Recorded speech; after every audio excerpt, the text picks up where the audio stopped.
Kakatiya mega textile park ఈ విషయం ఇప్పుడు ప్రస్తుతం అయితే తెలంగాణ రాష్ట్రంలో ఒక హాట్ టాపిక్గా మారింది. 2017 అక్టోబర్ 22న అప్పటి ముఖ్యమంత్రి కేసీఆర్ ప్రారంభోత్సవం చేసినటువంటి కాకతీయ మెగా టెక్స్టైల్ పార్కు రేపు అఫీషియల్గా లాంచ్ చేస్తా అని చెప్పేసి కూడా ప్రధానమంత్రి మోదీ చెప్తున్నటువంటి మాట. నిజానికి ఎవరి హాయంలో ఈరోజు ఈ చేనేత కార్మిక రంగంలో అద్భుతమైన వెలుగుల కోసం ఏర్పాటు చేసినటువంటి కాకతీయ టెక్స్టైల్ పార్క్ స్టార్ట్ అయింది. ఆ స్టార్ట్ అయిన నేపథ్యంలో దానికి ఎంత జరిగింది, ఆ తర్వాత ఎన్ని ఉద్యోగ అవకాశాలు ఇక్కడ వచ్చినాయి, ఎన్ని కంపెనీలు వచ్చినాయి అనే అంశానికి సంబంధించిన దాని మీద మనతో పాటు బీఆర్ఎస్ పార్టీ నాయకులు రామ్మూర్తి ఉన్నారు. ఆయన అడిగి మరిన్ని విషయాలు తెలుసుకునే ప్రయత్నం చేద్దాం. అన్నా, దానికైతే ఎప్పటి నుంచి ఒక మాట ఆయన చెప్తా ఉంటాడు, మోసపడితే గోసపడతా ఉంటాం. ఈరోజు ఒక అద్భుతమైన ఒక 24,000 మంది కార్మికుల జీవితాలకు వెలుగునిచ్చే ఒక గొప్ప ప్రాజెక్టుకు సంబంధించిన దాని మీద ఇది మాది, మేమే చేసినామని చెప్పేసి ఈరోజు బీజేపీ దాన్ని క్లెయిమ్ చేసుకునే ప్రయత్నం చేస్తా ఉంది. రేపు దాన్ని ఓపెన్ చేసే ప్రధానమంత్రి మోదీతో ఓపెన్ చేసే కార్యక్రమంకు శ్రీకారం చుట్టింది. దీన్ని ఎట్లా చూస్తారు మీరు?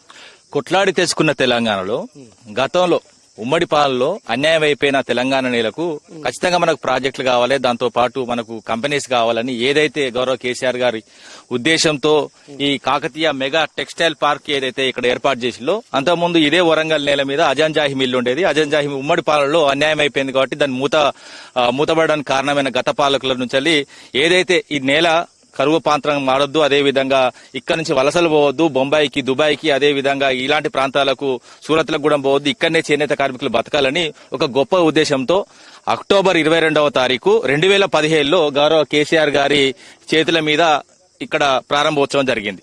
దాని తర్వాత 2022 వరకు అయితే గౌరవ కేటీఆర్ గారి ఆధ్వర్యంలో ఆయన మంత్రిత్వ శాఖలో కొద్దిగా ఇక్కడ జరిగిన డెవలప్మెంట్ ఏంటంటే 21 కంపెనీలతో ఎంఓఏలు కుదుర్చుకోవడం జరిగింది. అదేవిధంగా 7 కంపెనీలు క్లియర్ గా ఇప్పుడు నడుస్తున్నాయి. అదే విధంగా ఇది 1 to 1 ఏదైతే ఏ విధంగా అయితే మనం తీసుకొచ్చినామో ఈ విషయాలు కూడా నేను కొంచెం చెప్పడానికి ప్రయత్నం చేస్తా. ఎందుకంటే ఇది మంచి ఉద్దేశంతోనే, అదే విధంగా ఇప్పుడు ఫైబర్ టు ఫ్యాబ్రిక్, అదే విధంగా end to end cotton to garment ఇలాంటి పరిస్థితులు మొత్తం ఇంచు టు ఇంచు వస్త్ర పరిశ్రమ ఇక్కడనే తయారై ఆఖరికి కర్చీప్ నుంచి లాస్ట్ వరకు ఏదైతే మనం తొడుక్కునే బట్టల వరకు ఇక్కడనే తయారై ఇక్కడ నుంచి ఎక్స్పోర్ట్ అయ్యే కార్యక్రమాలను కూడా తీసుకురావడం జరిగింది. అలాంటి కాలంలో కిటిక్స్ కంపెనీ గానీ, లేకపోతే వన్ కి సంబంధించిన ఏదైతే యంగ్ వన్ గానీ, గణేష్ గ్రూప్ గానీ ఇలాంటి కంపెనీలు తీసుకొచ్చి అది ఆల్రెడీ నడుస్తున్నాయి. నడుస్తున్న కంపెనీలు అదే విధంగా శంకుస్థాపన 2015లో శంకుస్థాపన ప్రారంభోత్సవం అయితే గౌరవ కేసీఆర్ గారితోని ఒక్క పైసా కూడా కేంద్ర ప్రభుత్వం లేకుండా ఈ కాకతీయ మెగా టెక్స్టైల్ పార్కు అయితే ప్రారంభించి మా ముందుకు నడుస్తున్న క్రమంలో ఈ రోజు ముఖ్యంగా బీజేపీ ప్రభుత్వం నాటకాలు, అదే విధంగా ఎందుకంటే ఒకటి మంచి పాట ఉంటదండి, ఎందుకంటే కవిత్వం కూడా ఉంటది. మన తలకెళ్ళ బర్లీ సినిమా ఉంటది, నాకొక్క బుల్లి చెల్లి నేడే దానికి గల్లీలో పెళ్లి జరగాలి మళ్లీ మళ్లీ అని ఒకటి ఉంటుంది చూసినావా, అలాంటి పరిస్థితులు తీసుకొస్తున్నారు. గౌరవ కేసీఆర్ గారితో ఇక్కడ ఏదైతే శంకుస్థాపన అదే విధంగా గౌరవ కేటీఆర్ గారి ఆధ్వర్యంలో 21 కంపెనీలు ఎంఓఏలే ఆల్రెడీ 7 కంపెనీలు నడుస్తున్న ఒక కంపెనీని అదే విధంగా కాకతీయ మెగా టెక్స్టైల్ పార్క్ ని మళ్లీ ప్రారంభిస్తారట. ఇది ఎక్కడి గమ్మతైన ముచ్చట. అదే విధంగా ప్రజలు కూడా మోసపోవద్దు. దక్షిణ భారతదేశంలో వీళ్ళకి నూకలు చెల్లినాయి. మొన్న జరిగిన ఎలక్షన్స్ లో కూడా కేరళలో 3 వచ్చినాయి, అదే విధంగా కర్ణాటకలో 1 వచ్చింది. ఆడ 100-200 సీట్ల పైన ఉన్న అసెంబ్లీ సీట్లలో 1-2 వచ్చిన వాళ్ళు వాళ్ళ బలంగా ఎట్లున్నారు. ఇక దక్షిణ భారతదేశంలో నెక్స్ట్ తెలంగాణనే ఫోకస్ అంటే ఆల్రెడీ కర్ణాటకలో బోల్తా కొట్టావు అంతకుముందు ఎలక్షన్స్ లో. దాని తర్వాత మొన్న కర్ణాటక అదే విధంగా ఏదైతే తమిళనాడు జరిగిన ఎన్నికల్లో బొక్క బోర్ల పడ్డారు. ఇలాంటి పరిస్థితుల్లో ఈ రోజు మళ్ళా తెలంగాణ మీద మీ రాజకీయం చేయడానికి వస్తున్న ఈ క్రమాన్ని చూసి వాస్తవంగా సిగ్గుపడుతున్నది తెలంగాణ సమాజం. ముఖ్యంగా ఎన్నికలు వచ్చినప్పుడల్లా వీళ్ళు ఇచ్చిన హామీలు నా దగ్గర క్లియర్ గా ఉన్నాయి, అవి కూడా చదివి వినిపించమంటే వినిపిస్తా. దాదాపు 100 హామీలు ఎలక్షన్స్ కోసం 100 హామీలు ఇచ్చిన ఏదైతే బీజేపీ ఎన్నికలు వచ్చినప్పుడే వస్తారు, ఎన్నికల తర్వాత కంప్లీట్ గా మాయమవుతారు. అంతే తప్ప ఈ తెలంగాణ నేల మీద గానీ, ఈ తెలంగాణ ప్రజల మీద గానీ ఎక్కడ కూడా వీళ్లకు వాస్తవంగా ప్రేమ లేదు. ముఖ్యంగా పార్లమెంట్ లో కూడా చాలా సార్లు అవమానించడం కూడా చూసాం.